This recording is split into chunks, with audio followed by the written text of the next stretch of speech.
مشکی زاجو پرچم سے لپٹا ہے سکینہ کا، مشکی زاجو پرچم سے لپٹا ہے سکینہ کا، ایسا رشتہ ہے سکینہ کا، عباس سے کچھ ایسا.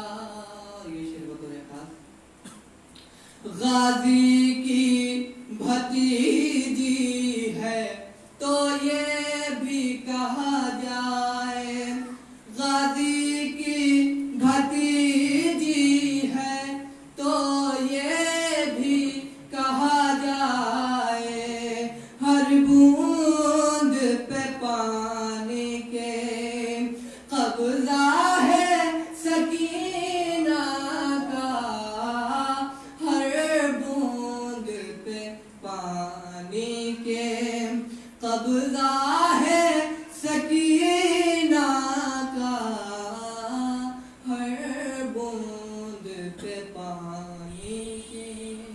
سما پڑھ کر محمد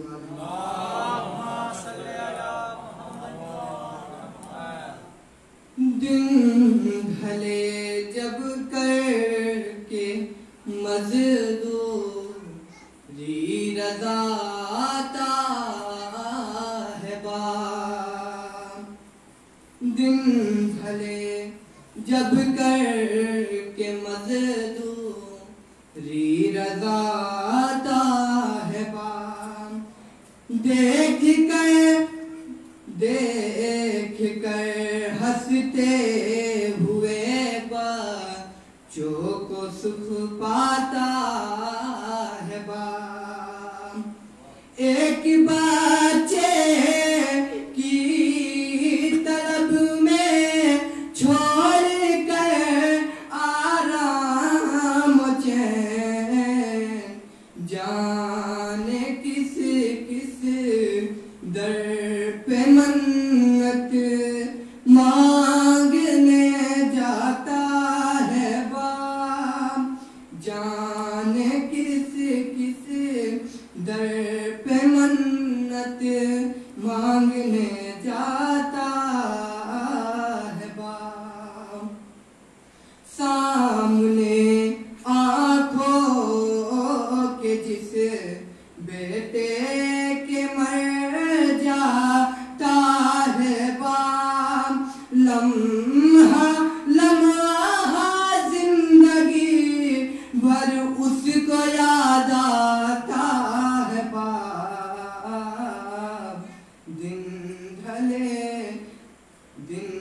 ڈھلے جب کر کے مزدوری رضا آتا ہے بام، جانے کتنے خواب کرتے ہیں سفر بچے کے ساتھ، گھر سے پہلی بار جب اسکول لے جاتا ہے بام، عمر بھر رہتی ہے اس بیٹے کے دل میں ایک خلش،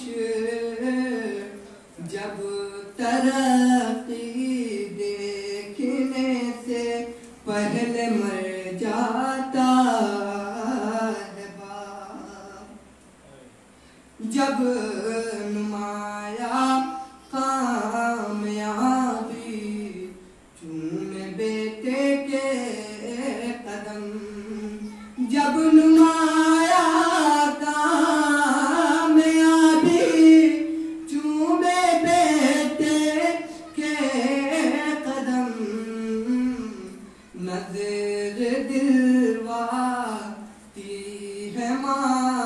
سجدے میں گر جاتا ہے باپ، زندگی بھر چلتا رہتا ہے مشینوں کی طرح، زندگی بھر چلتا رہتا ہے مشینوں کی طرح، موت کی گودی میں ایک دن تھک کے سو جاتا ہے باپ، روتے روتے بس یہی کہتا ہے وہ ہائے حسین، روتے روتے بس یہی کہتا ہے وہ ہائے حسین، جب کبھی اپنے جوان بیٹے کو دفناتا ہے باپ، کوئی ان بچوں سے پوچھے کیا ہے شادی کا مزہ، کوئی ان بچوں سے پوچھے کیا ہے شادی کا مزہ، بیاہ کی تاریخ رکھ کر جن کا مر جاتا ہے باپ، بیاہ کی تاریخ رکھ کر جن کی مر جاتا ہے باپ، روز عاشوراء بنا دیتی ہے ماں سقا ہمیں، روز عاشوراء بنا دیتی ہے ماں سقا ہمیں، ایک چھوٹا سا اٹھانے کو علم لاتا ہے باپ، رو کے زینب نے کہا بابا بھرا گھر لٹ گیا، رو کے زینب نے کہا بابا بھرا گھر لٹ گیا، جب شب شام غریباں میں نظر آتا ہے باپ، کیا کہوں گا حال اصغر پوچھ بیٹھے جو رباب، کیا کہوں گا حال اصغر پوچھ بیٹھی جو رباب، آگے جاتے ہیں کبھی پیچھے پلٹ جاتا ہے باپ، آگے جاتا ہے کبھی پیچھے پلٹ جاتا ہے باپ، مانگنے آتی ہے جب دربار میں باغ فدق، مانگنے آتی ہے جب دربار میں باغ فدق، غم زدہ بیٹی کو جانے کتنا یاد آتا ہے باپ، ہو نہیں والی ہے اس شام غریباں کی